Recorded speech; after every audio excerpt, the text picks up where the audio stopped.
Hey there, Porsche Files. We are back on this 2000 Boxster. Very pretty car. And I promised y'all that we would get into the speakers. We did the radio, made the adjustments, got rid of all the junk that was in the frunk. And now we're on to speakers. So check this out. I don't even know what that thing is. Somebody like cut it up and added a bunch of cool stuff to it, but definitely not stock. However, I do want to give the guy or girl who did this a big hug because they left the original wire. So all this other stuff has got to come out, but they left the original wire. So what we're going to do is we're going to find another speaker and make sure that original wire still works. But in the meantime, we got to open up the doors because it looks like these 4 wires come through something that they did in the door. So it's going to be exciting. We'll see what's in there. All right, folks, I know what you've been waiting for. Yes, there are more drywall screws. There. Awesome. But it looks like the loudspeaker that fits in this pocket is just gone. Gone. So what we're going to do is we're going to take these drywall screws out. This is like a piece of melanite or something. It's not real. It's real. It's just not supposed to be there. So we're going to pull that out and see if we can find the original wires. Okay, now I'm officially nervous because loudspeaker's not there. At least they used 3 different types of screws. But it looks like this is the original wire. All they did was cut it to put different connections on there. So there's nothing hidden in the door. I was thinking they would have bypass in the door, but I'm not seeing anything. Although that little, whatever's going on there doesn't look very factory. So now I'm nervous because this fancy wire has to go to and come from somewhere. And I don't know where it is. So the hunt goes on. Hopefully I don't have to take the vent out. I really don't want to play with all that. But where the hell does that wire go? There's got to be something else in the car. Huh. All right, you guys are going to be able to see this better than me. But there's something up here. Looks like speaker stuff. Wow, there was a crossover in there. How the hell does it fit in there, and how do you get it out? I see a zip tie. We're going to cut a zip tie and see what happens. Oh my goodness gracious. This had to be a $5,000 install.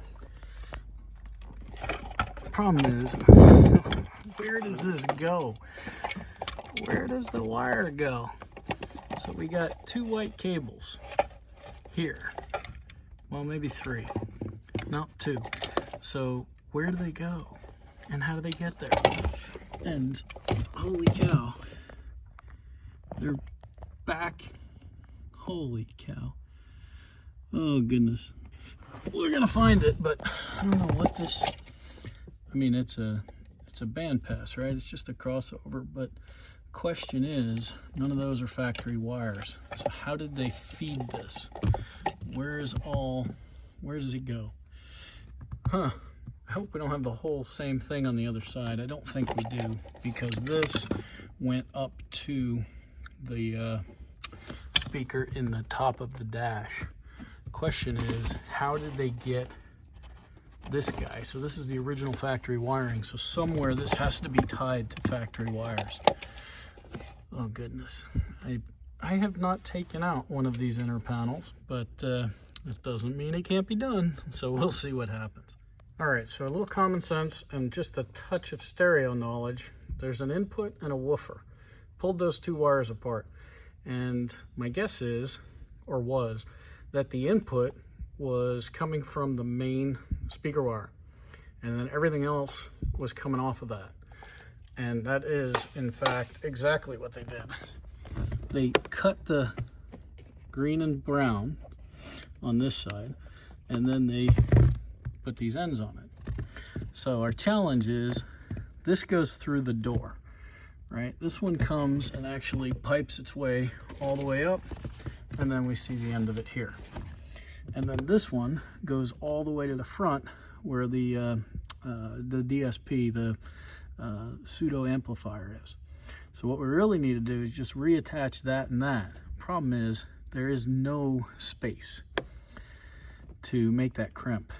Some of you are saying to yourselves right now, well, Jason, why don't you just tie those together? Well, because then this would still be in the car and it's not supposed to be there. So I would much rather have two little Sarless crimps in there than all of this stuff. So I don't know, this, yeah, there's just no free play in these wires. Goodness. All right, we're gonna try it. We're gonna snip this off, keep these as long as we can. But this guy, he's literally pulled tight, and he wraps into a big harness that comes underneath and then up through here, down and in. So I am not 100% on if we're gonna be able to make that, but we're gonna give it a shot. So we'll check in with you after we succeed. Yes. Well, after attempting to over-engineer the shit out of that, ended up putting the two wires back together. Yeah, total elapsed time was a nanosecond for you guys, but when you have normal tools that don't fit in little tiny spaces like that. But we got it in, we got it connected, so now we gotta go do that. But I think that's gonna wait until tomorrow. So for now, we're gonna close this out. We're gonna wish you all a good day. And yeah, we are gonna conquer this. But kind of fun to see what they tried to do versus what Porsche did. Have a fantastic day. Check us out at BreitWerks.com.